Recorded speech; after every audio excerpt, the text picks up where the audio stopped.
on this episode of Menstruction. Just real quick to push back on that, because I think worth acknowledging here, and I think all of us have kind of acknowledged it a little bit so far, we're a privileged few, okay? Blessed. And it's a privilege. We're blessed, man. It's a blessing. Well, yes, we are definitely blessed. I agree. But I mean, if we're going to be technical, we are a privileged few in that we have each other, right? Yeah. And we also have certain support systems that have given us the ability to have a certain degree of security within ourselves, right? But the types of men that we're talking about right now, and that appeal to this kind of rhetoric, which is a lot. Yeah, they don't have that, right? It was a brick by brick and a stone by stone. It wasn't done alone. Spirit is the. Welcome. You are listening to Menstruction. Greetings and salutations, my beautiful souls and spirits. It is your friendly neighborhood Aquaman, and you are listening to Menstruction, the place where we provide you the beneficial bricks to fortify the structure that is you incorporated. That's how you do it. Man, go ahead and tell them who you are, my beautiful, awesome, amazing, handsome host of today. I got a door, no locks. I got a car with no blocks. I'm cold, you're hot. I am Mansa Aziz, king of the south side, prince of the north side. I'm worldwide. I'm here with the soul brother of the west. I can attest he does the very best in everyday things. Waladi Ali, ladies and gentlemen. Okay, get around for Waladi Ali. And we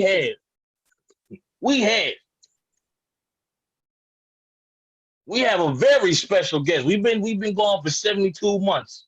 And we came back with a special guest. He's a doctor, a lawyer, a private, a captain, commander, a musician. Shoot, man. He probably everything. Okay? We talking stone cold. Man came back from Paris Island. The one, the only, the creator, Days Dark Mansa.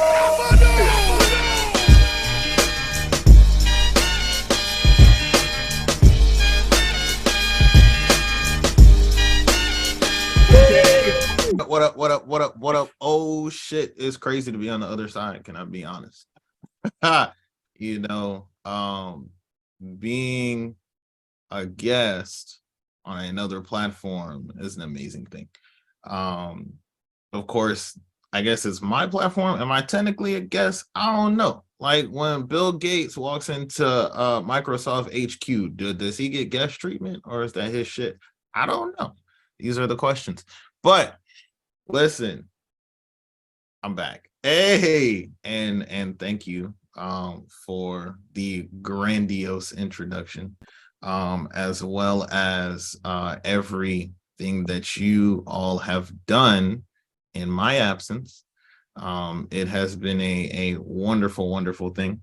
How have the two of you been? I'm good, bro. You know what I'm saying? Just going on the journey of life, man, wherever God takes me. You know what I'm saying? Just make sure the devil doesn't shake me. You know how it goes. Pretty much it. I like it. Yeah, no, honestly, I'll second that, you know what I mean, because I definitely do be in contact with Mansa a lot, you know what I mean, and we definitely have been sharing the same path, same trials and all that type of stuff, bro, just different shoes that we walk in. So enjoying the weather out here in Colorado, man. That Canada smoke has definitely been blowing over here, but today it's a beautiful day, man. I was telling my dad, I can see 30 feet in front of me now, so that's very nice. So everything's looking up. Okay, that's gorgeous. So man, hey, listen, this is the big boy finale. I gotta come in kind of grandiose one time, so let's get active for a second. I mean,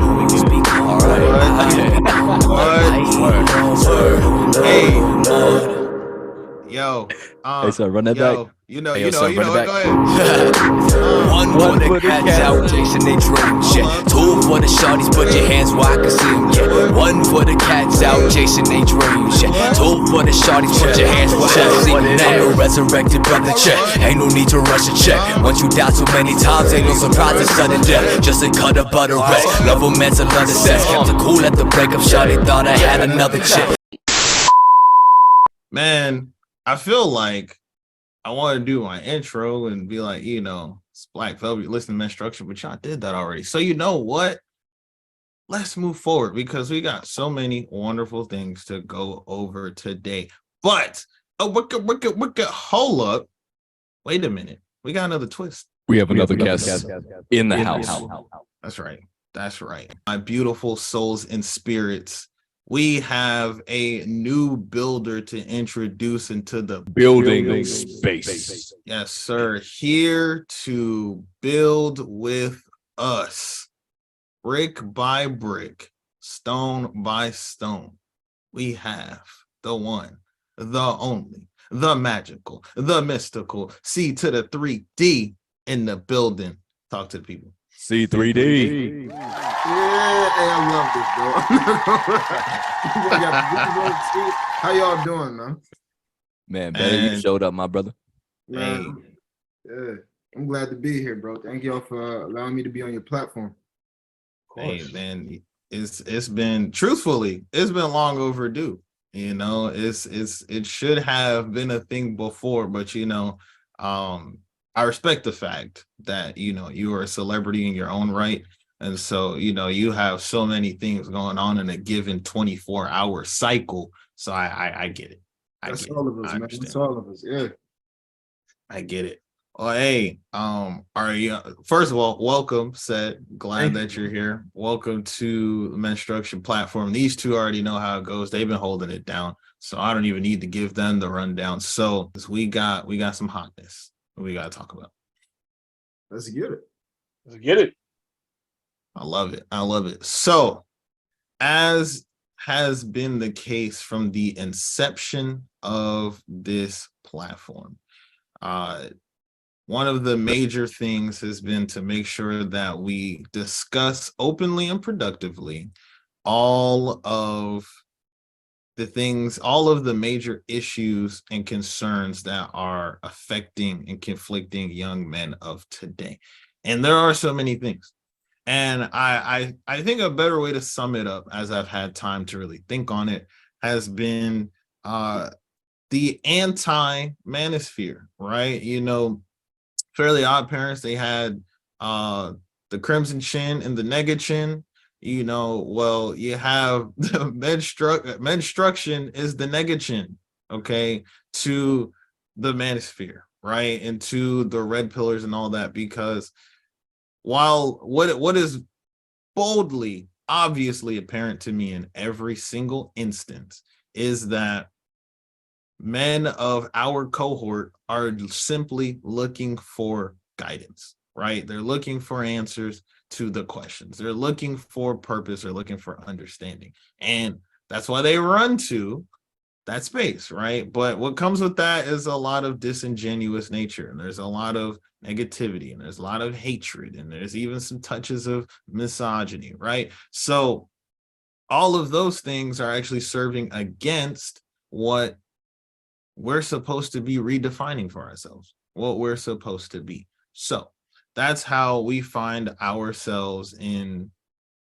the place that we are now. That's how we find ourselves here on this platform today. So one of the overall issues, rather, that the manosphere tries to acknowledge, and I think is an overarching issue, is, man, dudes are just lonely. If we're just gonna keep it a bean, that dudes are lonely. Okay, people are sitting at home or sitting in their spaces, and they're like, "Yo, I'm desperate for anything. Okay, give me a sip. I'm thirsty." Right. And so that's where they're finding themselves at right now. Okay. Now, I don't know if you guys seen this, and I think this was a very, very big thing that came out, but the Surgeon General of the United States actually came out with a Surgeon General's advisory. Okay. And the Surgeon General's advisory is a public statement that calls for the American people's attention to basically acknowledge a public health issue. Okay. And the Surgeon General, Dr. Vivek Murthy, I hope I said his name correctly. He actually put out a health advisory, I believe it was earlier this month. And just for any of you that aren't aware, the Surgeon General is the top doctor of the nation, right? So he has access to the most effective and most up-to-date scientific health information. Okay. Now, in the health advisory, one of the major things that was stated, this is a quote, the definition of loneliness, which is a subjective internal state. It's the distressing experience that results from perceived isolation or unmet need between an individual's preferred and actual experience. Now, I wanted to start here because, first of all, I thought it was very big that it was even acknowledged on a very official level for the American public. But beyond that, I also thought it was worth acknowledging that this is an issue that has been going on for some time and that has been tracked, and that also affects a greater population. Now, I'm focusing on it because seeing that this is a greater societal issue kind of shows why it focuses more so, or why it gets more concentrated in the younger generations, right? Because for the oldest of us, we're just now becoming young adults. And so this is kind of what the standards have been. So talk to me. What are your thoughts? How do you feel about that so far? Well, I mean, I'll definitely say that being in the mental health space, working with my father's nonprofit for about a year now, I've heard him reference on multiple occasions that in 2020 or perhaps 2021, there was a public health crisis as far as, they don't quote me on this, it might have been depression/suicide rates, and Yes. being in this space, there's definitely a lot of repression as far as emotions go. And that repression leads to that loneliness or perceived understanding of nobody understands me. Nobody knows what I'm going through. Nobody cares what I'm going through. Therefore, I'm going to remain in isolation or in the crisis of crisis, take my life. Right. So I can indefinitely say that I'm not updated with what the statistics are looking like as of today in 2023, but I do know that from personal experiences or professional experiences with people, specifically men, there is definitely an internal crisis going on. Absolutely. Right? Absolutely. Yeah. So that's just my experience with it so far. And just quickly to acknowledge a point you made as well, suicide rates definitely have been on a rise in general. But the suicide rates for men exclusively, and not just in the time frame that COVID was affecting us, obviously there was an increase, but just over a general trend of the last 10 years or so, that rate has increased by roughly 60 to 70%.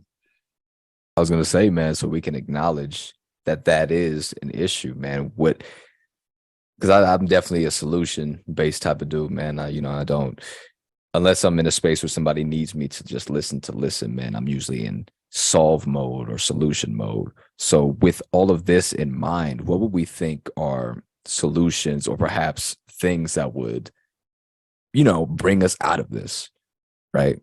Is that something we want to talk about, or did you have something else along those lines? No, I love that question, and I'm actually going to piggyback on your question. And pose this question to the other two gentlemen as well. So I think to go to your question, I think solving this is a little complicated because there are several different factors that go into it. There are environmental factors, there are social factors, there are political factors, so on and so forth. So I think there are a lot of things that go into it. And reading through the Surgeon General's advisory, which I do recommend you give a read if you haven't, It has a lot of data points there about possible things that go into it. But my question being to you all, what do you think, or rather, how do you think this overall, we can really call it an epidemic, with this loneliness epidemic, how has it affected specifically our cohort of young men thus far? How do you think that's affected us directly? You asking about the effects of the pandemic and loneliness on young men? When you say our cohort, I'm assuming you mean like just our age range, right? Of course, of And how course. the pandemic. I mean, bro, we were all stuck at home for a year, most of that time without a vaccine. So a lot of people were figuring things out. And lonely is an interesting word, right? Because it depends on the individual. Some of us are introverts, so you don't be out like that anyways, right? Okay, if everybody is at home, yeah, you got professors. This is our junior year. Professors teaching virtually. You don't gotta have your cameras on, so you playing the Xbox, bro. You got the headset on too. You talking to the bros. So I don't know as far as how the pandemic has affected people being lonely, because you got different individuals. Some folks have to be social. Some folks got to be at the club. Some folks got to be out with their friends, every week doing whatever. Right. Some of us don't though. So it's different for different people. Good point. For sure.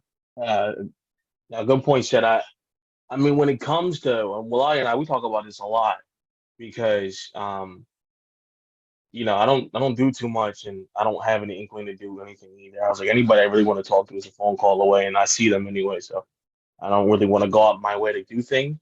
But in the pandemic and working and having a routine, it's very dangerous to not go out. Like you can easily be isolated, and that's how like the incel thing comes about, and that's how like these people study shooting and they have violence. Because if you just sitting in your thoughts, you just go to work, and that's the only outlet you have, and you come and you play PlayStation, or you just on something for 7 hours, just consuming content that's like hatred and stuff like that. Like I'm off everything now because I'm like I was doing too much. I was consuming too much. I said this can be dangerous. If I didn't understand what I was consuming, I'm like, oh, I'm understanding how these people are being created.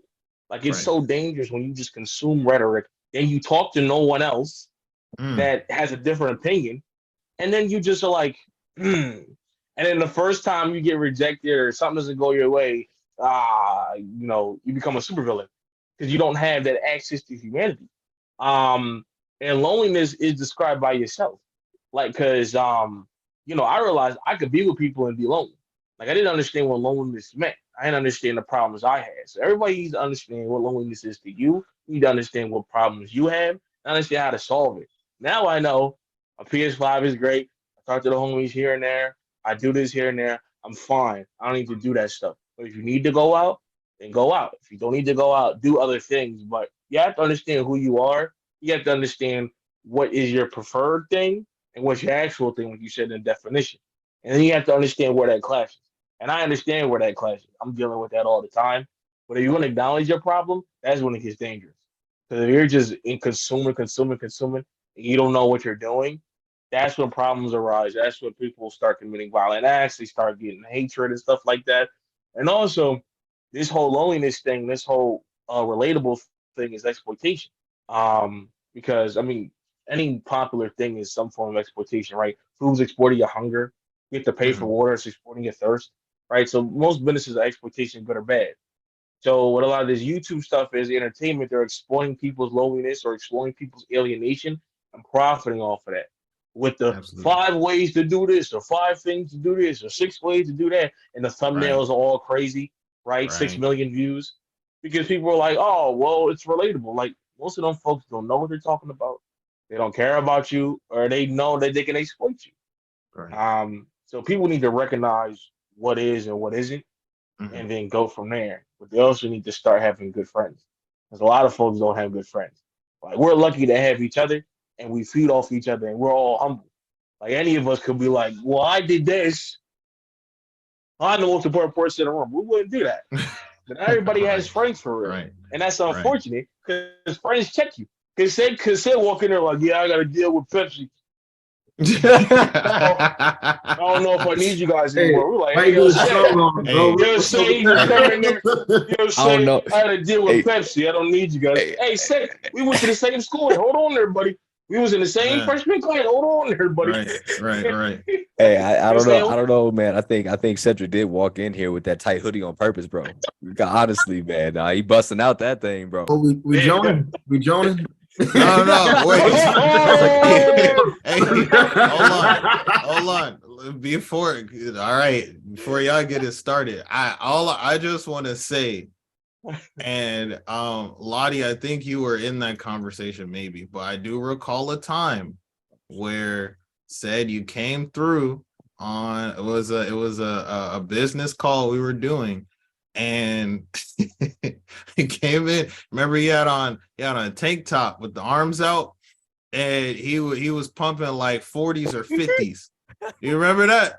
And he came in, and we was, and he knew he was gonna be on call, and he was in the call, and he was like, yeah, he was like, yeah, bros, that's cool. Yeah, I got y'all. And I was like, all right, word. So I'm just saying, nothing to be ashamed of. I mean, you got it. You put the work in. You did. But yeah, come on, you know. If we go in general, let's go ahead and get it out the way. Let's go. No, that's just a fact. No, That's messing just with a you, bro. fact. No.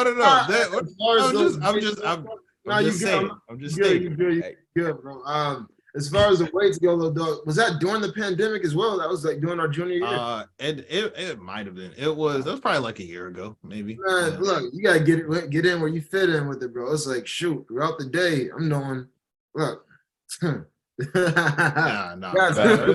But let's say, but that actually relates to our conversation, though. You feel me? Because Cedric found his way of transmuting his energy, right? So, like on Mansa's point of you're just in this mode of consumption, you're not making any time to create, right? And this goes beyond being a creative of art or music or anything such as that, but a way to express yourself. You know what I'm saying? If you like Cedric, you work out, right? Perhaps you journal a little bit, take a walk. There's that point of, consumption where your bucket is full. Now it's time to start pouring in different places in your life. You got everything that you need. You done read every damn book, but what are you actually, even if you're not having other people to talk to, you're tired of talking to your mom, tired of talking to your dad, tired of talking to your girl, right? What else are you doing? So just using Ced as a very positive example, all of us here work out indefinitely, but specifically Cedric, since we're talking about him, he found what works for him. Because we didn't catch him at a 24-hour fitness or Planet Fitness. Now he was in the crib doing his thing. Absolutely. You feel me? So he made that his practice. And then similar to what me and Mansa talked about when we brought on Alexis for the Menstruction podcast, right? Got to have a practice, got to have a routine, bro. You're going to go crazy. Right. Absolutely. 100%. And I think, and what you said too, and we're gonna get to that in a little bit. You said, you get tired of going to some of the same people. One of the people you mentioned was going to your girl. In a lot of cases, I feel like part of that is men of our cohort don't have a young lady to go talk to, right? For again, a myriad of different reasons. Which we are going to get into, but that's, you in a lot of cases, it's like there are a lot of us that wish we had that opportunity, right? To just have that somebody to go and confide in that way, right? Because that makes a difference. But then that leads me to my next question too. So I was having this conversation with my grandmother not too long ago, and we were talking about this because she's tapped in like I'm tapped into these kinds of things. So we were actually talking about this Surgeon General health advisor. And what the question I had posed to her, because she, of course, had her own views on it. I was like, do you think that it's or there's a do you think there's a differentiation between social isolation and or a lack of social connection, and then the other side of that being not having quality relationships, right? Meaning that I think there are a lot of people, a lot of us that have we have like Mansa was saying earlier, you do have people that you socialize with, especially if you have like a job that requires you to leave home. You know, you have people that you see, you go out, go to the store, whatever, right? If you go to the gym, like most of us do here, like you socialize, but there's a difference between that social connection and then having valuable social relationships, right? Because that makes a difference. And to quote the advisory again, it stated that there are three components to social connection: structure, function, and quality, right? Structure being kind of self-explanatory. It's, the how many relationships you have and how they're built, if that's familial, if that's friends, romantic, so on and so forth. Function being how much of an impact do those connections have in your life? And then quality being, are those actual helpful connections or are they negative connections, right? Like someone could have a connection with someone, like let's say a parent, but they're an abusive parent. Now that's still a very crucial social connection for that individual, but it's a negative one. It's one that's not serving for them, right? So with structure, function, and quality being crucial components of social connection, what do you guys think? Do you think that there is a deviation between social isolation and a lack of quality relationships, or do you think those are all one and the same when it comes to facing loneliness? If I may go first, gentlemen. Of course, I of go course. first. Everyone else is Um, muted. I'm dead. A couple of things, and I'll try to be brief. For me, the quality has been the hardest. For me, is trying to find quality has been the hardest thing, and kind of differentiating what quality is in my eyes, what quality is in reality. Mhm. And I think a lot of people are struggling with quality, and they're trying to find structure so bad they'll take whatever. They'll take six wings for 13.50. And they'll be like, "Oh well, I got six wings." It's like, but you got charged Jesus 13.50. Lord. You got 1350. charged 13.50 for, Are and are they they and are this they size. gold flake? Do they put the gold flake on the top No, of them? they just regular wings in a carton, and it's like, what Golly. is this? And then they complain, "Oh, I had the wings for 5 years, and now they're all gone." Yeah, dog, you got them from Argit, not Target, Argit in the back lot. Of course, they ain't last you. You know what I'm saying? Of course, they ain't last you. Like, you know what I'm saying? And I also feel like there's a problem with reliance. 'Cause I've had that problem too, where you rely on something or someone to fill your emptiness. But if you come to Mm, someone empty, it will not fill you. You're done. Come to something empty, it will not fill you. mm, And so you relying on something or depending on something outside of yourself, that's when people ruin themselves, right? The first, that's why you gotta really go out. Because if someone says hi to you and you lose your mind, it's like you need to start talking to more people. Because people confuse niceness. That's how the Joker got messed up.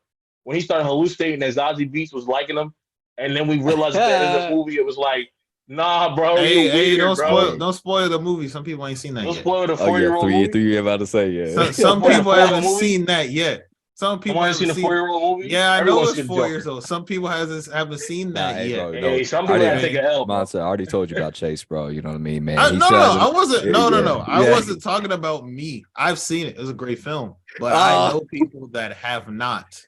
oh, I then have they're because I really. made the mistake. No, I'm so serious. I made the mistake. I started chatting about it, and then Hey, somebody was like, "Man, come on!" I was like, "Damn!" hey, So I'm bro. just saying. Hey, listen, they're really not gonna like our what Boys in the Hood Oh menstruation yeah, episode Oh, or they'll our be okay. Scarface They'll episode. be They're really okay. not gonna like They'll those. be okay. If they missed it, they weren't gonna watch it anyways. It's fine. that's true. Um, but yeah, so I feel like out of all those things, it's really that quality, and that quality is going to maintain those other two things, in my opinion, in my experience. Because quality is going to be like what's your structure, and quality is going to be what your function. Some folks is good from 6 feet. Folks is better 7 inches apart. But you got to figure that out. I know everybody who I know where everybody's supposed to be. Right. Because if you don't know who people are supposed to be, all you have is fake friends. Friends are representations of oneself. So if all Mm. your friends are fake, then you might want to figure something out. But yeah, I definitely feel like that's true. But the quality is what people struggle with. because everybody doesn't have the fortitude to stand on their own 2 feet and chill out. We all could just chill out by ourselves and actually be patient. And that's something I had to work with. A lot of people was like, the Spelman is the thing. Brothers did not listen. Do not go on to your Spelman sister. I come back from dropping my Spelman sister off. Oh Negroes ain't gosh. nothing. I'm like, bro, already you still caught. like, brothers don't man. listen. Like, it's like, bro, like, be patient. Everybody's not an opportunity. Some people are friends. Some people are you just go on out your life. But I feel like people are just trying to cling on to that primitive nature of I need somebody, when they don't know the also primitive nature of wait. One thing I'll definitely say that Mansa and Cedric have touched on is that you got to know yourself. You got to know yourself, man. Know what lonely means to you, right? And know what your practice is going to be. Know what your routine is, man. Know how far you need to keep people away. Like you said, some people for you, Mansa, is 6 feet, 7 feet. Some people 3 feet, bro. You know, you have designated people based on who you are as a person and what you know that you need and want from a relationship. So yeah, knowing yourself. That's I think that is a contributor. I don't know how big of a contributor it is to what we're talking about, as far as like loneliness in men specifically in general, but for menstruation men, right? And just not knowing yourself and having to go to these cats or these influences, bro, that are like, I'll tell you who you are. You feel me? I'll tell you who you are. Since you don't know who you are, I'll tell you who you are. Then cats are confused. You feel me? Right. Cedric, you got something for them? Yeah, based on what Chase had asked, correct me if I'm wrong, Chase, you were asking like the difference between whether individuals are lonely or quality friendships. What was that? You had it. So yeah. So essentially, in regards to the loneliness epidemic, my question was, do you feel that there is a deviation between lack of quality relationships and social behavior? So you socialize, but you don't have those connections, or are those one and the same issue? Because what I was saying was, my argument is I think those are two separate factors that are part of the problem. I think that social there's behavior in the yeah quality. that there's a lack of quality relationships, and also that there are people who do socialize but they don't have that. From the Surgeon General's advisory, the three components of a social connection being structure, quality, and function, right? So I was saying I think both of those things are factors. Okay, bet. My fault. I was checking this. It was something that popped up. Yeah.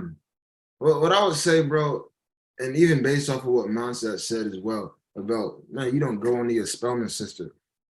Like, you're not supposed to do that, right? Of course. You gotta have certain relationships in your life where all right, man, this woman here, we could have real life conversations. And I got plenty of sisters, whether it's religiously, my sisters in Christ, people that I can go to. I got y'all as my brothers as well, to where I know if I'm going through something, man, I'm gonna just call you, right? And I feel like I have those quality relationships, and it depends on people. Not everybody socializes the same. Not everybody is good at speaking with people. Some folks may talk to another individual and they're worried about that other individual's perception of them the whole time. So it's not a universal solution to, man, maybe we just teach you how to socialize. Well, one thing Spelman taught me, a word you're gonna always hear them use, is intersectionality. I don't know if y'all oh man. Yeah. How people were brought up, alludes to things that they do and how they react to certain situations. But to the original thing of loneliness and quality relationships, people don't always have the most quality relationships, but not everybody is good at being people persons. And I don't know if there's a solution to that other than being around people that are good with other individuals, taking notes and learning from that. Because something Mansa also said earlier was, and the correct term, now that I think about it, is confirmation bias. This was one of my favorite things I learned in philosophy. What you saw happen over the pandemic with relationships or loneliness, etc. Everybody's on YouTube. You go to the ad. Are you lonely? Are you feeling this way? Well, I got something to say for you. Everybody has the podcast, bro, where they talk about a certain topic with relationships. and they know people are gonna agree. And it's doggone near pimping, bro. Like I see it like that, and I just think that's genius, but that's foul. Like I know what you're doing. Because what's going to happen? Folks are gonna go in the comments, and forgive me for being long-winded, but folks are gonna go in the comments, say everything they gotta say. I agree. I know, right? Shh, whatever. And now you got what's going on? Passport bros. Woo! Oh man. Hey, Look, listen. Woo! You be on the lookout next season because I got an episode for them. Woo! I got an episode for them passport brothers. brothers. But man, okay, cool. We there now. Like I look on TikTok and I'm tired, bro. Like I'm sick and tired of seeing everything be about relationships. Like show me something about some money, bro. I'm glad when I see, all right, I'm on TikTok, I'm looking at relationships, folks talking about high value, what you bring to the table, 50-50, A, B, and C. I'm glad when I'm able to see my brother Waladi stuff pop up. It's like, all right, finally, man, somebody got some cool stuff that's going on. But we live in a confirmation bias generation, and folks have figured out how to pimp it economically for themselves. I ain't mad at them, but it's like, God, dog. Like, man, can I see something about some travel? Like I started, you know how you could save stuff on Instagram, right? Yeah. Just to change the algorithm, bro, I'm saving folks baking desserts and stuff just to see something different, right? Yeah. And it's like, yeah, it switched my algorithm, which I'm proud of. But I'm also fasting from sweets right now, a little bit, somewhat. We'll see. Hey, yeah, I know how to get off, but I answered that question somewhere in there, brother. Yeah, no. And everything you acknowledged right there is, those are all relevant factors, right? Those all are things that go into how the perception is changed. And so that's actually a good segue into our next topic. So with that, a lot of what happens is the issues of the issues of specifically dealing with romantic relationships, the issues of not being able to sustain yourself in a social context, right? Not being able to interact properly with the opposite sex, not being able to rely on yourself, right? And how these things are being defined has been shifted, right? And a lot of these things, a lot of the people in that movement that have been taking over in the manosphere, as you all have rightly pointed out, have been doing so in a very exploitative sense, where they are well aware of these issues. And how do they present themselves? They present themselves as these messiahs, right? They present themselves as martyrs. They're changing the game. They're changing the world of how men's rights are working, right? They're changing the whole perspective, right? And then you get into all the Matrix references, the red pill, which I absolutely cannot stand because it is such a ridiculous thing to say that it's always, I don't know why everyone has to be on drugs now. Now we got to take the pill to be woke. Listen, being woke, just real quick, because I know a lot of people in our cohort just don't like to look into things. Being woke, first of all, something that came out, if we're going to talk about specifically in the manospherical sense, came out of the men's liberation movement, which was a direct offshoot from the feminism movement from the 60s and 70s. Okay, specifically, if we're going to talk about for Black men at that, that's where the term came from, right? Where it was, you have to be awakened to what's going on. What are the things that are defining us as men? And specifically, because I know motherfuckers now think they created this red pill shit, the manosphere shit. Y'all not original, okay? That started in the 60s and 70s with the men's lib movement. And guess what they were fighting against then? The stereotypes of men. The same white people. And well, that was a part, there's a racial component for sure. But for all men, because it was a progressive movement, so for all men of all ethnicities, it was fighting against the stereotypical gender roles that already existed and trying to redefine what is being a man, what is masculinity, how can we present that. Now, somewhere down the line, without going into a whole history lesson, probably dedicate an episode to that itself, but somewhere down the line, it became almost like a counterculture where it flipped it was originally progressive and it kind of went hand in hand with the feminism movement. And then it flipped and it turned into, well, no, women are actually the problem. As we see that women are making their rise and we see that women are getting their liberation, they're getting more rights, right? They're getting more opportunities. Now this situation is flipping. So it's them, right? And so then the current thought leaders in the manosphere using things like the red pill, saying that that's knowing the reality, which is that there's a system that goes against us, fake. Or being black pilled, meaning that what you know to be true is just true and you can't change it, which to me is just defeatist mindset. So that's not original. Did not come up with that. That's something that's been around for some time. But with that context, I want to show you guys a clip to push off our next point of conversation. Now, this clip is of one of the many considered thought leaders, specifically on the conservative side of the manosphere, our dear old friend, Steven Crowder. Let me see if I can pull this up for you. Oh, shoot. That's crazy. For context for the clip, this is footage that was leaked, I believe, through his divorce proceedings with his wife.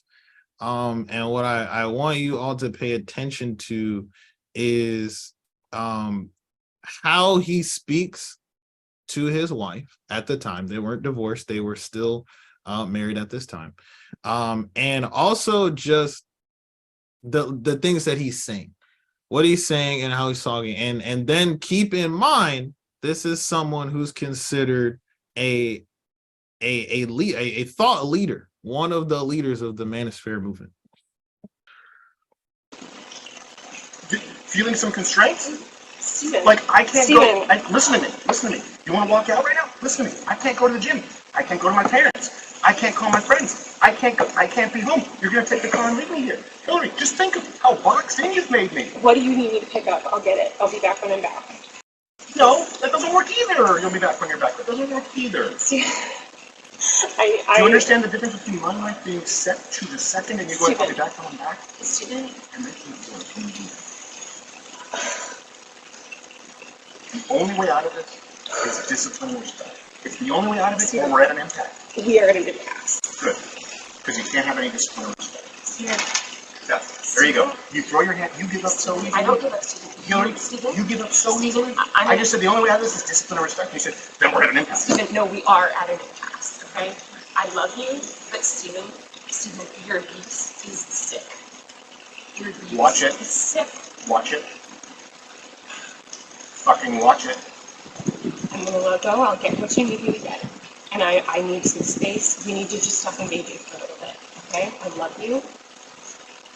I love you very much. I don't love you. That's the big problem. I've never received love from you. And the fact is, when I go, look, I need you to do A, B, C, and D, you just be disciplined about it. You go, no. But I love you more than life itself. Okay. Put on some gloves. No. But I love you more than life itself. That's not fair. That's not fair, and it's disingenuous. Hillary, you're right. We're at an impasse. Become someone, listen to me, day in and day out, worthy of a wife. No, not as a wife. I didn't say as a wife. As a wife. Hillary, come on now. I'm not gonna engage. I'm not gonna engage anymore. I'm gonna go. I'll text me what you need. I'll get you what you need. I love you. I'm committed to you.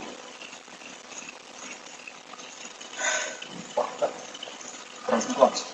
Are you committed enough to do those things? I'm not gonna. Are you committed enough to do those things? You're not committed to anything. You're not committed to anything. You just said I love you. I'm committed to it. Walk the dog. All right. So, just for context, at the end there where he was telling her to put on some gloves, what he was requesting of her was to put on gloves to give their dogs medicine, because the medicine in question was suspected to be toxic to pregnant women, right? So he was telling her, put on some gloves. Essentially what he was saying to her is, put on some gloves and go give the goddamn dogs their medicine. Okay, I don't care that you're pregnant. Go ahead and handle that. So first off, just thoughts on that clip in general. I definitely say from a clip perspective, man, I don't really have. I mean, I can make immediate opinions or immediate judgments based off what I've seen, but just the full context of their marriage, their relationship, man, I can't really have an opinion on it. I wasn't really banging with the way he was talking to her, but at the same time, bro, I'm a bit detached because again, I don't know the full scope of it. Besides what you had given me, yeah, that's all I gotta say. I'll tell you too, bro. I don't like getting into people's relationships at all. I know you said that he's a leader. I've never in my life seen him, right? But if we want to, with you saying that he's deemed as a leader, something that I recognize where folks can be held accountable as consumers is people always look for something to idolize. I'm a Christian. I read the Bible, and I learned that in like, what was that story of? I think it was like First Samuel, before they had the first king in Israel biblically. So like folks always look for something to idolize.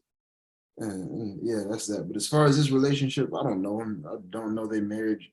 I don't even like hearing about other people's relationships. But yeah. Yeah, I mean, obviously the way he was talking to her was ridiculously rude. I've never heard of him at all, and I was, chasing how we talked about it. I was researching this space for a number of times, and I know a bunch of names. Never heard of him. But also goes to show that you will always get caught slipping because I don't know who he was on YouTube, but he got caught by his own camera, right? Or so like this is why you gotta really treat everybody with kindness, and you have to be who you are on and off whatever you do because look at you now. And I don't know how it's gonna affect him. He probably won't affect you, but like imagine if he was like some kind of figure that was like really nice and charitable, and then we see that it's like go down the drain. So I definitely feel like you never talk to people like that, regardless of what happens. My grandfather said you whistle and you walk away, and you just keep on moving. But yeah, when I'm like that's another thing is like everybody got leaked footage, man. It's like you can treat people better at all times. Never get comfortable in treating people badly. It will catch up to you. Right. What you always say, Mansa? You said people be thinking that you're He was swear I'm paranoid until they look stupid. He be like, Monty, I ain't saying nothing. I ain't saying nothing, boy. Stop playing. That's proof.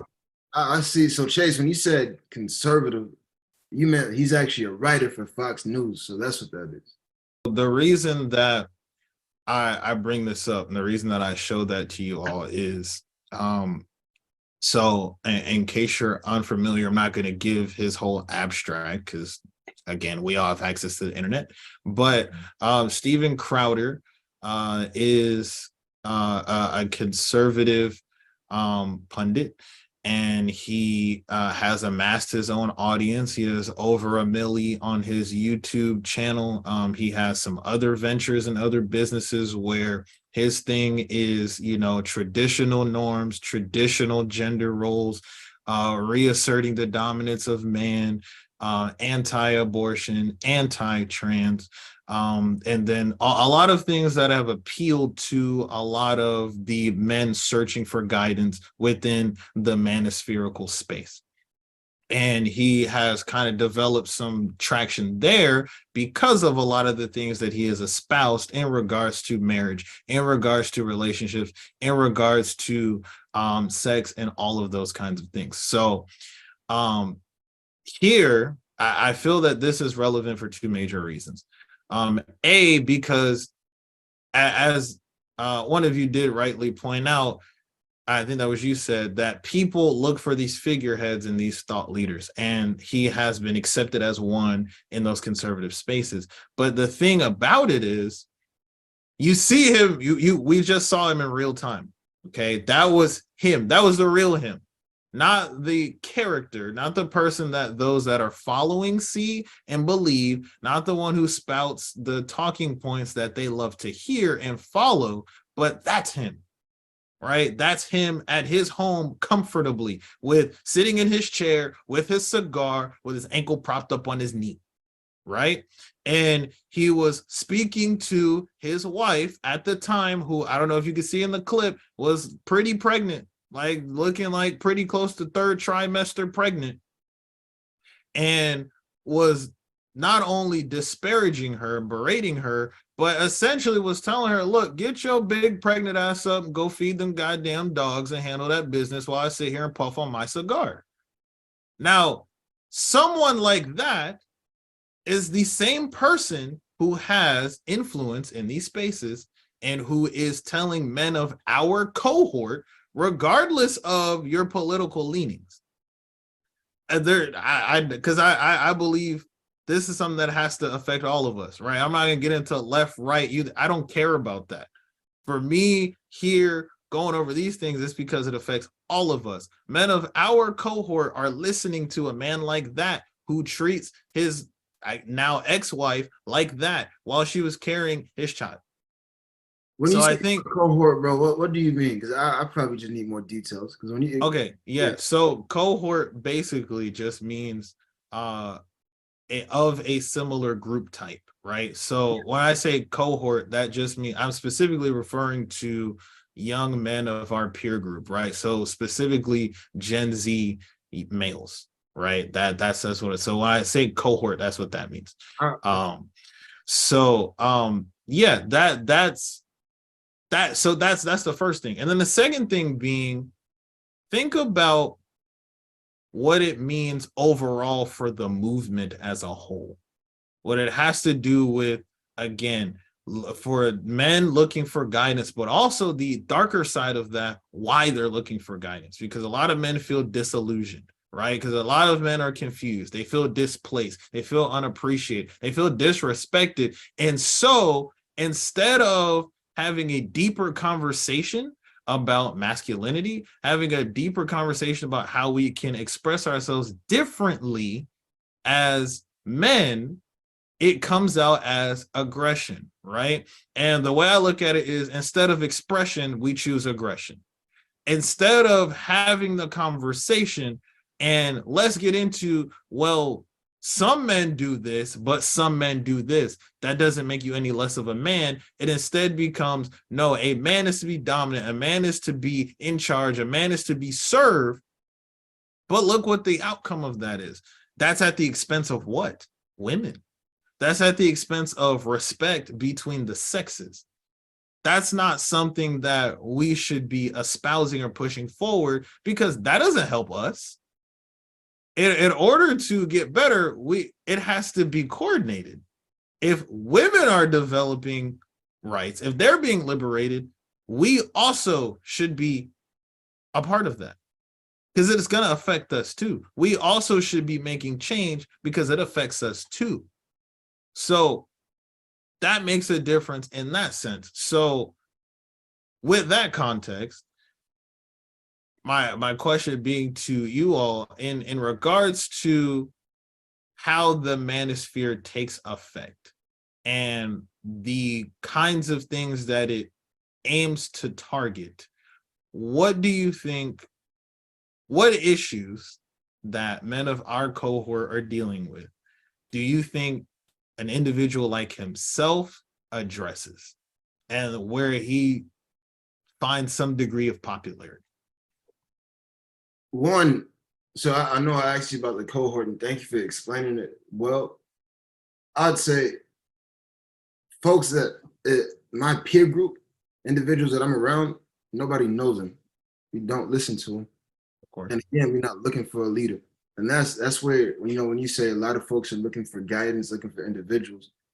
I told somebody the other week, I don't gotta look up to nobody for inspiration. One, I look within and I look around me, right? Mm-hmm. Whether it's, you said he talks about gender roles, relationships, whatever. I'll just call Waladi, Mansa, yo, what you think about this situation? And I feel like, again, back to something you mentioned way earlier, folks cannot have good friends. If you got folks that spend all day listening to what he says, going on Twitter, writing stuff about it, making whole videos, like, they can't have no good friends, man. You cannot have good friends. There's no way. Because as Mansa said, if I was to go on Twitter and whatever, I forget what you just said, buddy's name was that was talking to his wife, whatever way. Guys, I think he's Steven broke. Crowder. Yeah, if I go on there, you know what Steven said and this and this and this, Mansa is gonna hit me, bro. What's wrong with you? Get yourself together. And it's like you gotta have solid individuals around you. Like I'm not looking to nobody for guidance, bro. I look to God more than anything, right? And I could say that I have a situation that maybe not everybody is blessed to have, but you know, I have a 2-parent household. It took a village to bring me. I have my uncles, my cousins.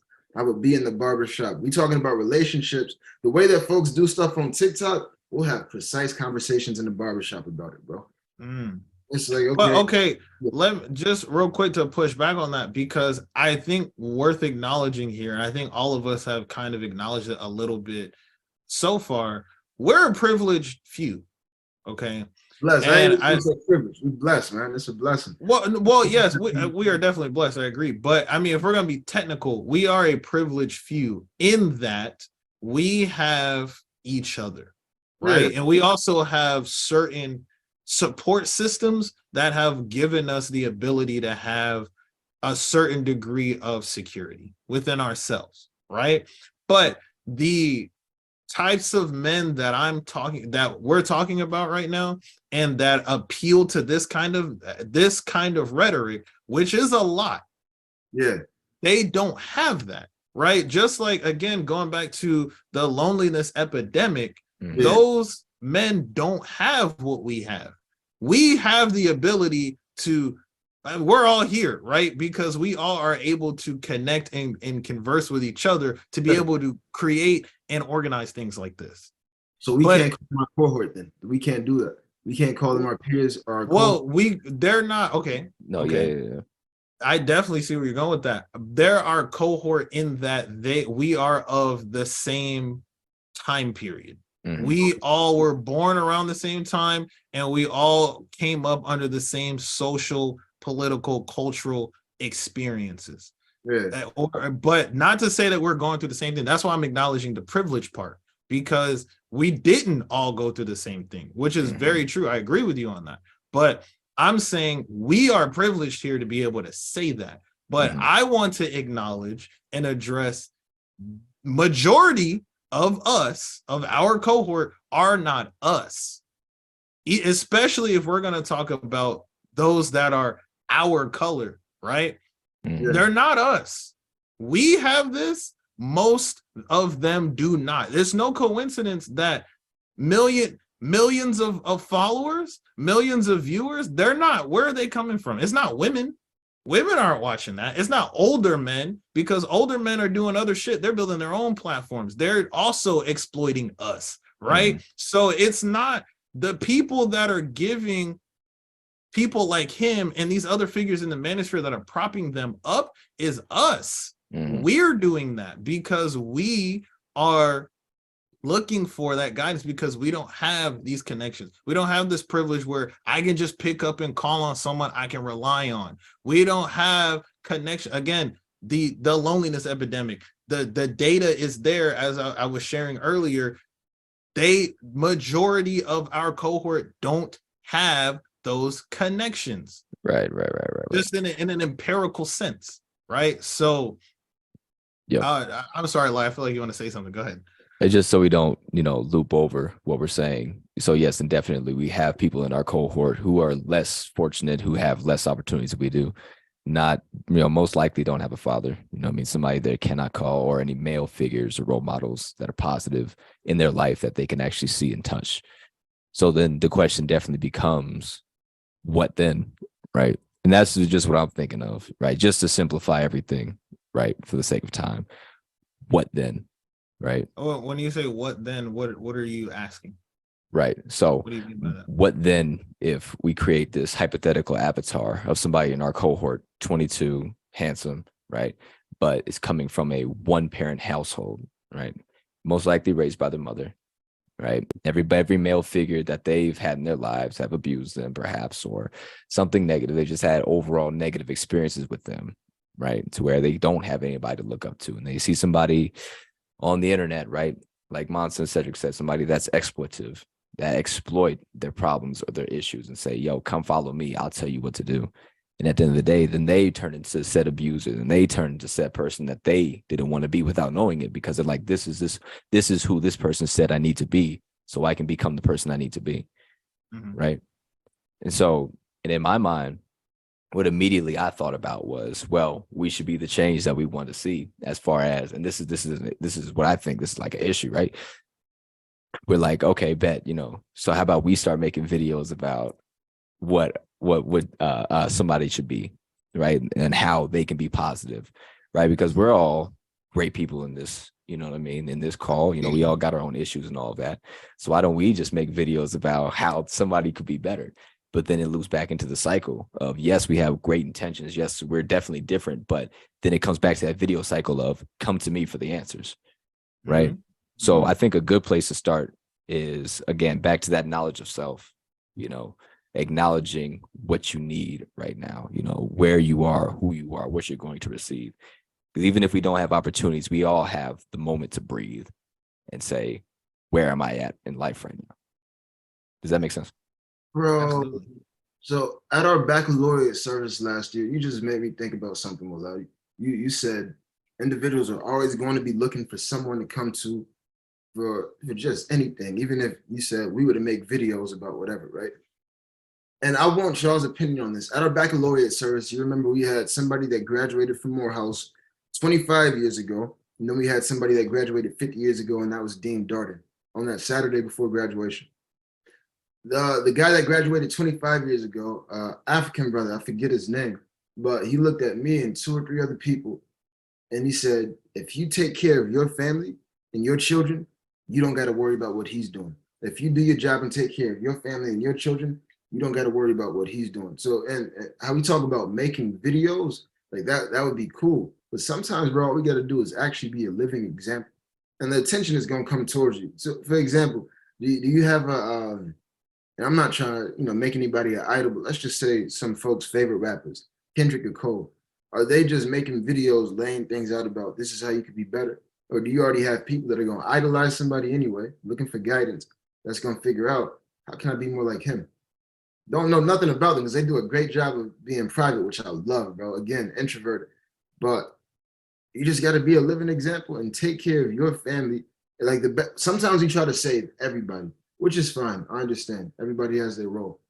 But if you have a son or a daughter and you take care of your children and you do what you're supposed to do with your family, they continue that cycle if you instill those values with them. And then you got nations that's being built and better.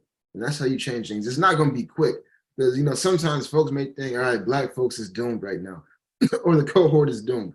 Folks may think that. So it's like, do the work that you're supposed to do as an individual and live your life, right? Because there's always going to be something to fight and it'll stress you. But let me stop. I want y'all's opinion on that because I know we talked about the baccalaureate service. Yeah. Why do you wanted to say something? Because Mansa unmuted. Yeah. Okay. This conversation in the courthouse when Chase came through. Is this the conversation we had?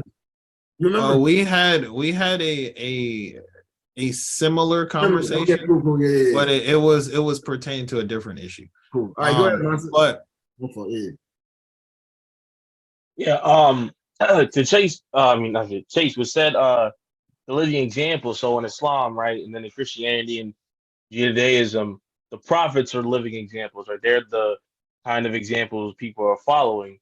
Yeah. And so, whether it be Jesus or Prophet Muhammad, peace be upon him, they are those perfect examples in the human sense. And they had followers, legit followers. Yeah. And now their teachings are centuries old. Yeah. And I feel like that's a great point of living an example. Like, one of my mentors, he talks about his father who died when he was young, but like his father left such an impression on him. He became a great man because of who his father was. And I feel like the best example is living example.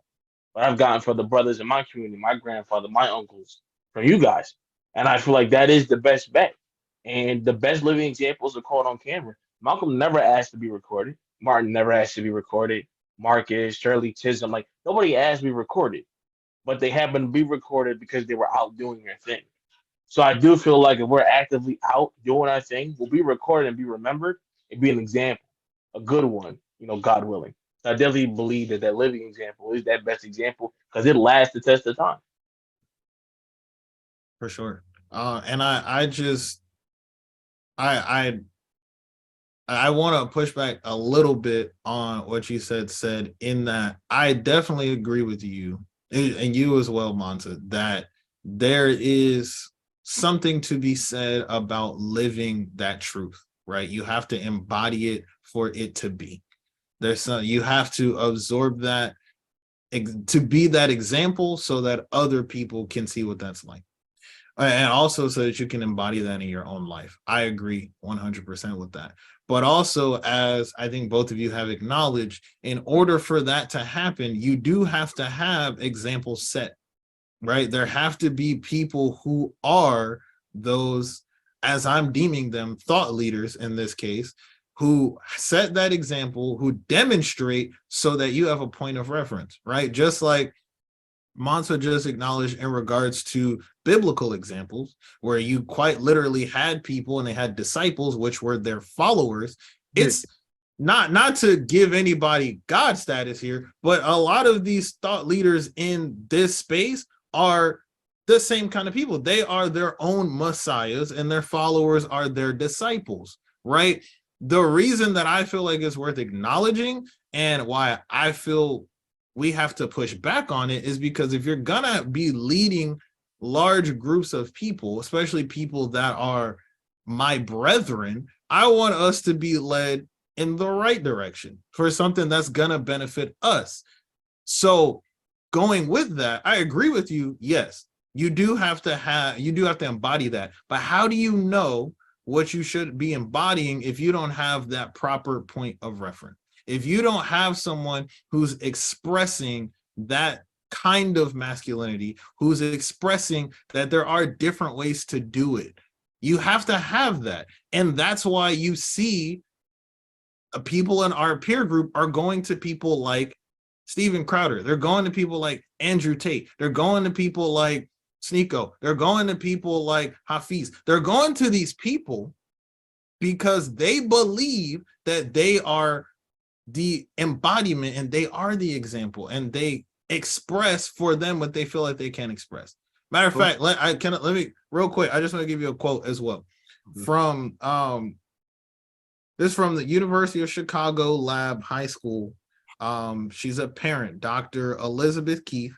She's a psychiatrist. This is a quote. She says, they, as in our cohort, they're viewing a negative emotion as a problem that needs to be solved. And so they're immediately making it an intellectual question rather than an emotional piece of information. And I feel like what she's saying right there, and is so real, is a lot of us, maybe not us here specifically, but a lot of us have this feeling, a lot of feelings of resentment, of hatred, of disdain, of disillusionment, because we're not being allowed to just be us. We're not being allowed to be the different versions of ourselves that we are, that are still man. And then you have these thought leaders who are telling you this is the one cookie cutter cutout of how you do the man thing. And then we get into all these intellectual debates about, well, this is man, that is man. When, as she just said, it's not an intellectual question. It's a matter of you feel a certain way and you should just feel that. If you feel like, and this is where I'm agreeing with what you said earlier, that you do have to internalize and embody some of the better things. If you feel like you don't like something, that's okay. The problem that I'm taking with those people in the manosphere is they're telling you that's not okay. They're saying, don't feel that, don't express it, just go punch somebody or go throw an axe, go cut down a tree, go tell a bitch to sit down. That's what's gonna make you feel better, instead of just saying, hey, I'm upset that I'm not making the money that I would like to.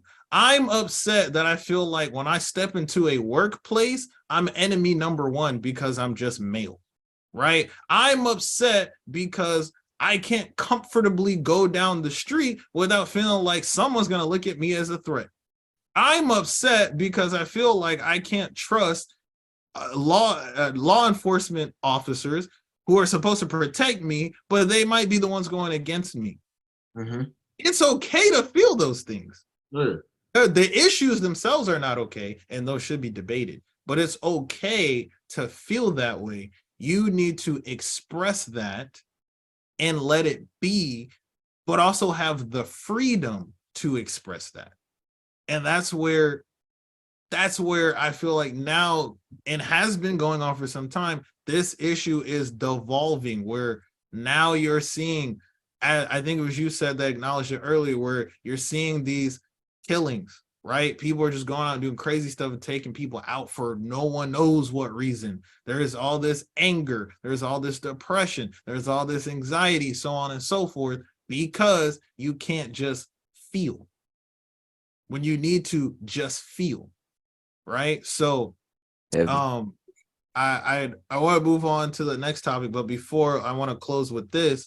In regards to just feeling, Cedric, you had a line in a song that we did together that will be out September 4th. Be on the lookout for that. And in it, you said in your verse, the world's telling me as a man it's okay to feel. When you said that, what did you mean? Hey, what's that next line? And then after that, you said, I'm feeling like the greatest. This is how the greatest feels. I'm feeling like the greatest. This is how the greatest feels. That's what I meant by it.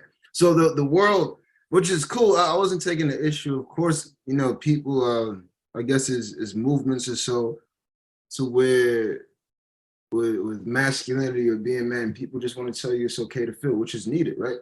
That's good. I was popping my stuff. I let them know, you know, the world is telling me as a man it's okay to feel. And I kind of think it's self-explanatory. I'm feeling like the greatest. This is how the greatest feels. Like that's how I feel, man. That's how I walk around and I pursue everything that I do.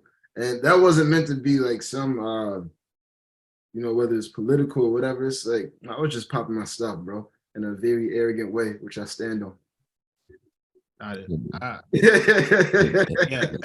and I just felt like it was worth acknowledging because appreciate you remembering that, bro. Yeah. Well, yeah, but I just thought it was relevant too because you did include that, right? Of course, you could have written that verse and those lines however you wanted to, right? Yeah. But you chose to include that part, and I think it's very relevant to how we're viewing the situation we're in right now, right? The fact that you included it means something, and really the song as a whole, without giving too much away, because again, September 4th, but you know, the song as a whole, that kind of is the essence behind it. When I was writing it, even in the hook, what I'm basically saying there are a lot of influences. There are a lot of things telling you that you have to move and do this and that and other, when you need to just take solace in who you are and what you've done.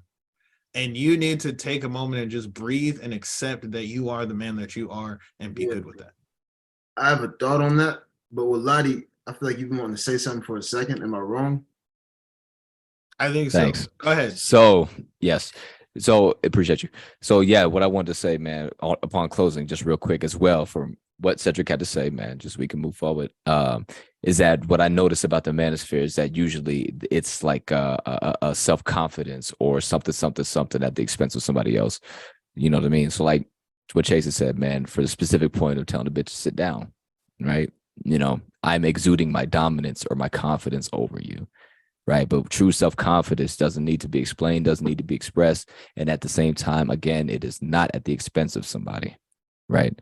So I think that is a very hefty point that should be made and made very explicit, bolded, underlined. True confidence and true self-knowledge is not at the expense of anybody, especially not your damn self, but especially not the world around you. So I want to make that note very clear real quick. Yeah, real quick. That bookends everything. Because the Steven guy, that's what he was doing. And he embodies all of those Joker-esque people that look at the little guy in quotes, whatever, because the wife's pregnant. She's, she's very passive in a sense. So he's like, I'm insecure. He thought any of us like that. Blink, Yeah. right? But he's taking someone that he deems he can assert himself over. A lot of his followers, a lot of these brothers, they looking for power because they might have lacked power. Like on criminal, on Criminal Minds, how they have that psychological profile. A lot of the Yeah. psychological profile of these people, man, you know what I'm saying? They're looking to assert dominance over someone because they lacked that. Maybe they were bullied, maybe stuff like that. So they're like, well, I'm looking for someone now, right? But it's a vicious cycle. And that's why you need people to talk to, right? Not even a therapist, just someone that explain that. But that does book and everything, right? You should never lash out on people and try to put your stuff on people because you can. Like I said, Of course. get caught slipping on the ring camera, right? Yeah. And I'm glad he got caught slipping because you need to be exposed. People should never treat people like that. It's reprehensible. Of course. And real quick, let me just clarify. Y'all said 11:50, right? Right. Okay, cool. Yeah. Said, go ahead. I want to let you get your thought in, and then we can go to the next point because I know you guys. Okay. Yeah. Because I want to get it in. I want to respect your time, but I also make sure we get everything. Yeah. Okay. Supposedly, and there isn't enough information and stats to support this yet, but the projections are being made that our generation is okay. Well, I have to say this very specifically. You have to say this. Our generation at this point in our lives, right? So coming into young adulthood, early to mid 20s, are having the least amount of sex of any other generation at this point in time in their lives. Okay. Now, that whether or not that is factual cannot be significantly determined because there has to be more longitudinal research done, right? Because we're just now coming into adulthood, right? So this is something that we'll have to track out over the next 10 years or so. But as of right now, from data that's being parsed, that's what some of the projections are being said to be the case. Every 30 years or so, the attitude on sexual behavior kind of switches and it becomes more progressive, then it becomes more conservative, then it becomes more progressive. And obviously right now we live in a very progressive time when it comes to the attitudes on sexual behavior. And it's just one of those things. But again, it's up in the air, right? The data is not significant, but what is being shown is that a great majority, 60 to 65% of Gen Z males, as they were surveyed, stated that they did not have sex within that year at all, not even once. And then overall for Gen Z, so we're talking men and women, it was stated that I think it was around 53% had not had sex with a partner, right? So not having that interaction, that union, that level of intimacy, right? I don't know if it's our mental health is declining, so people are less interested in sex, or because there's less sex happening, our mental health is declining. It could go either way. So that's part of it. I question if there's a connection between men's feelings of disillusionment when it comes to their ability to provide and be sexually viable, in that, you have to have a certain level of financial security and feel like you can provide for a woman to then be able to have confidence enough to step out there and do that. I question if that has something to do with it. So firstly, let's just start with the sexlessness, as we'll call it. Okay. What are your general thoughts on that? And just real brief, because I want to throw some data points at you real quick before we close out. And honestly, this is as a 3-pronged question. I would have definitely loved to just take it one step at a time as well, because it can get a little overdrawn. Yeah, it can. Yeah, but so we'll make time. We'll come back to the discussion. Don't worry. Okay, cool. Because I'm just for context too, I'm gonna do a whole episode on this as well. This episode kind of is a preview for season 2, because a lot of what we're discussing, I'm gonna have individual episodes coming for. So, if you like, you can join me on that conversation for that episode, and we can dive deeper into it. Yeah, bro, I love that. And y'all are goofballs, by the way. But yeah, Y'all go are ahead. goofballs over there. Y'all are goofballs, man. Oh my God. Hey, listen, this is a serious thing. Y'all are funny. All right, so we obviously have a colorful cast of characters on this call today, man. Everybody has their own reasons, as things like that. So, I mean, one thing, and I can't really remember everything about the first question. I was just giving you some of the theoretical reasons for it. Got you. Yeah. So one thing I'll say foundationally, just so I don't lose my train of thought, is niggas need to practice. You niggas need to practice, bro. Niggas need a routine and a practice, whether that be religious, spiritual practice, man, something to take care of yourself, bro. I definitely wouldn't go as far to say, in my own opinion, bro, that your sex, the amount of sex that you're having is going to affect your mental health, or vice versa, bro. Because if you're already having sex and all that type of stuff, man, cool. But if you're not having sex and you got great mental health, then how do you calculate that? Right. If you're waiting until marriage, you have great mental health. That's most likely because you have a practice, you have a purpose in life that is absent and is, how you say, independent of sex. Right. Just being able to talk to a shorty or have that type of social connection, for me, fulfills even better than sex. Right. So that's just a talking point that I wanted to express very clearly as well, that there's some people that are actually waiting and withholding that celibacy, and I'm sure have beautiful mental health. And when their mental health goes to shit, they're not like, damn, I need to go have more sex. Like, nah, I need to go back on my practice. Where am I not at? What have I stopped doing that has that, you know what I mean, that fueled me in life right there. So there's that. And I'm sorry, real quick, I just wanted to interject. Not that there is causation in that, more or less sex equates to better or worse mental health, but there is scientifically proven a correlation between sexual activity and mental health, being that in general, the more sex a person has, the better their overall mental condition and mental state is. So, not saying that one thing causes the other, but there is a correlation between those two things. Okay. And thank you for saying scientifically proven, and definitely we would have to look at who they were talking to, what they were talking about. You know what I mean? Like, there's definitely more information and more context that would be required for that to be fulfilled within this conversation, in a, how you say, coherent way, to be like, okay, bet, because again, religious practices, there's a lot of things that can go into that as far as preferences, et cetera, right? But the point that I definitely want to make on this is that people need to practice. People need to practice, man. Some people don't want to have sex. Some people cannot get sex, man. And after that, then what? You know what I'm saying? So that's what I want to say. Data aside, find your practice, man. What y'all got to say? What was the question again? There was no question. I was presenting the actual topic, and then I was just giving you some general theories about why it might be. I haven't asked a question yet, though. No, okay. I just want your general thoughts on that topic as a whole. For sure. So, like you had mentioned earlier, you said who's tracking this stuff, right? Even with surveys. Think about it. I think you said 60 to 65% or something. You don't think folks lie on surveys?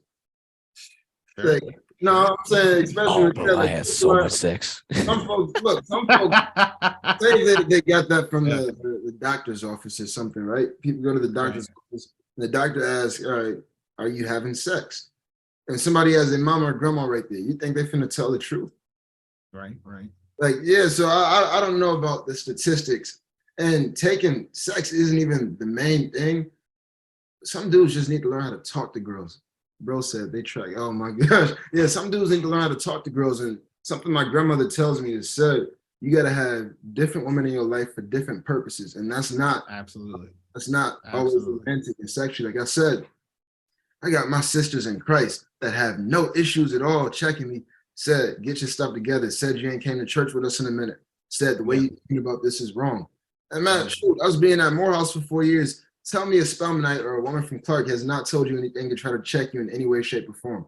Oh, 100%. Not Just- especially when it didn't pertain to them. You Exactly. in my conversation trying to change my mind. But yeah, of course, absolutely. Hey, he reminiscing. But nah, no, real talk, bro. But it's like it's important to have different women in your life that could be, even if it's not friends, just individuals that you talk to. And the more women that you're around, the more comfortable you are being around them. So the whole thing about sex, all right, that's a whole nother topic. I feel like dudes just need to know how to talk to women. And Absolutely. you mentioned in the last subject, and I know Mansa has to say something as well, and we got 5 minutes, so I'll be brief. Like folks that go to these thought leaders, I'm not even calling folks thought leaders. That's not in me to even call nobody that. You know, those individuals that you mentioned, Of course. and they'll go and listen to them and try to base how they deal with women off of that, rather than just, hey, how you doing? Having a conversation with a woman. You're gonna be rejected. Like that's normal. But man, be around different types of women. Have conversations. Have the women that you spiritually in tune with, as your sisters in Christ or whatever religion it may be, your sisters. Have the friend girls. Have your Spellman sister. I send my Spellman my sister my music before it drops all the time and get her opinion on it. You gotta have different women in your lives for different purposes, and don't approach every woman thinking that, oh, I want something out of you. No, man, just be present. That's the thing. Brother Mansa, you got anything to say? I'm not trying to hog the I conversation. know it does. I know it does. There's a lot of wisdom in that beard, I guarantee. I'm dead, man. No, man, said many good points. A lot of many good points. Yeah, I mean, studies are studies. The studies have to account for. I actually read a study and I did research. It says that your mental health decreases if you have multiple sexual partners. And the increase in mental health most likely is in one relationship. So it's the how many times you have sex with your one partner. But if you smash and dash and XY to the sky, it's not good for you.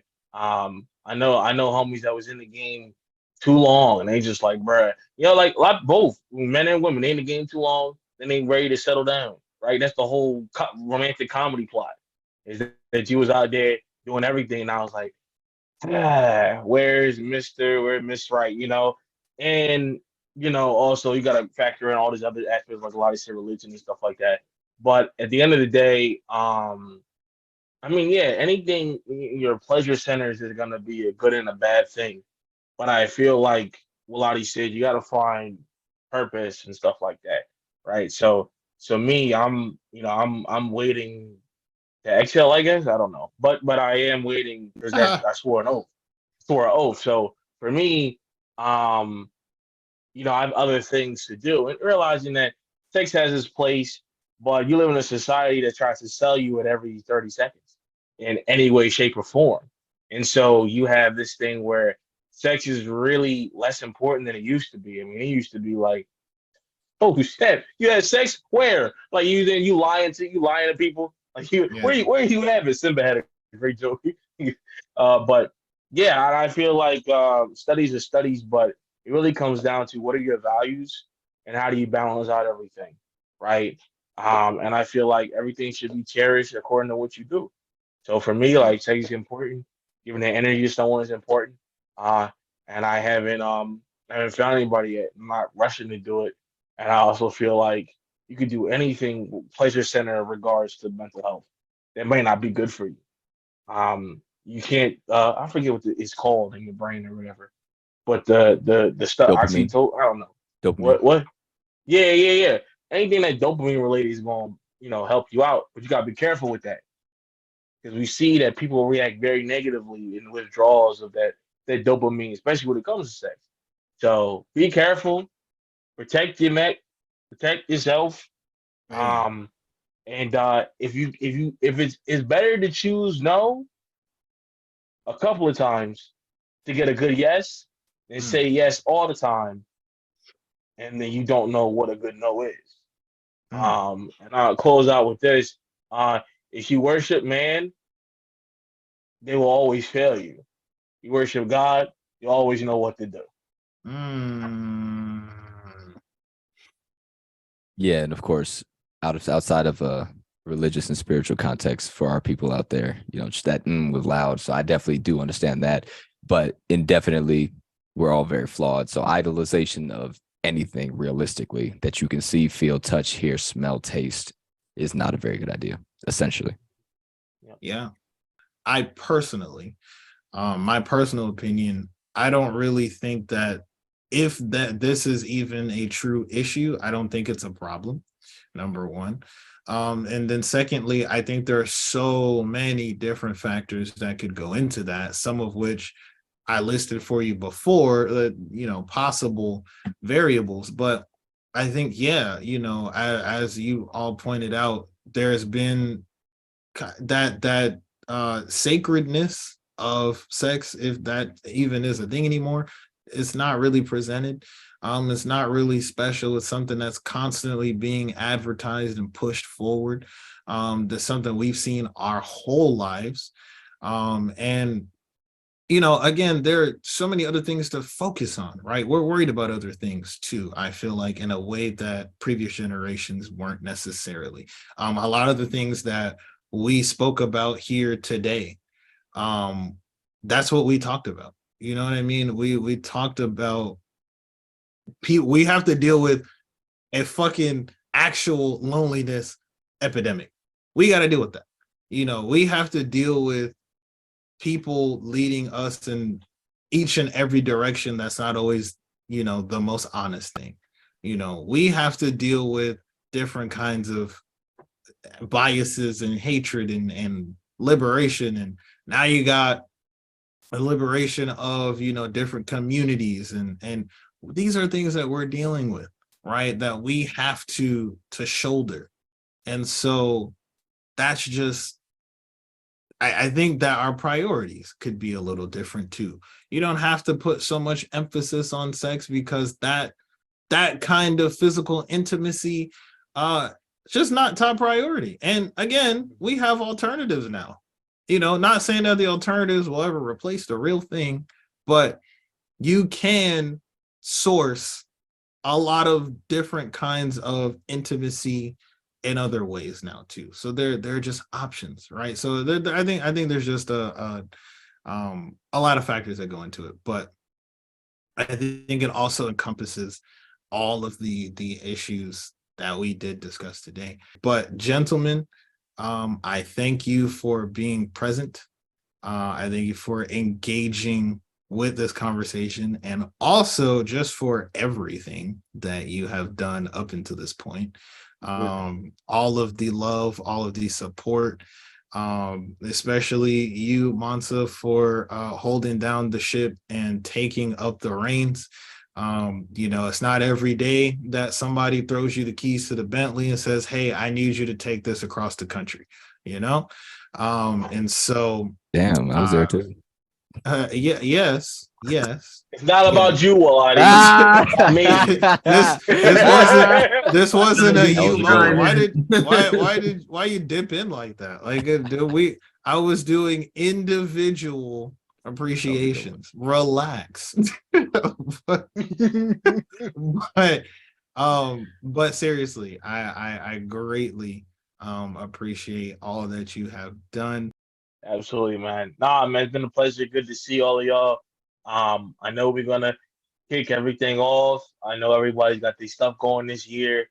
I'm pushing on my stuff. I will let you guys know more in these upcoming weeks, months, or whatever. But we're gonna get together, man. I got a next big thing coming up, man. So let's get it all started, yo. All our companies, yo. Let's really get this together, yo. This is the 4 Horseman year, Jumpman year. Let's go. Hell yeah. Absolutely. This has been another episode of Menstruction, the place where the men of today build the structures for the men of tomorrow. Chase, thank you for having us, as always, our brother. And Cedric, Mansa, beautiful people, thank you for the lovely conversation, discussion. And to you, the listener, thank you for listening. Thank you. This has been another episode of Menstruction. As a matter of fact, the finale of season 1. Whoop-de whoop whoop, whoopity whoop. And I am so glad to be joined by some of the best men of our cohort for the day. Joined here by Waladi Ali, aka your friendly neighborhood Aquaman.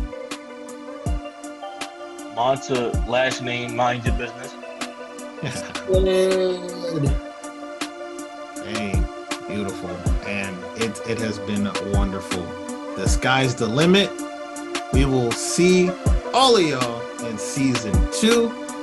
I love each and every one of you. Peace.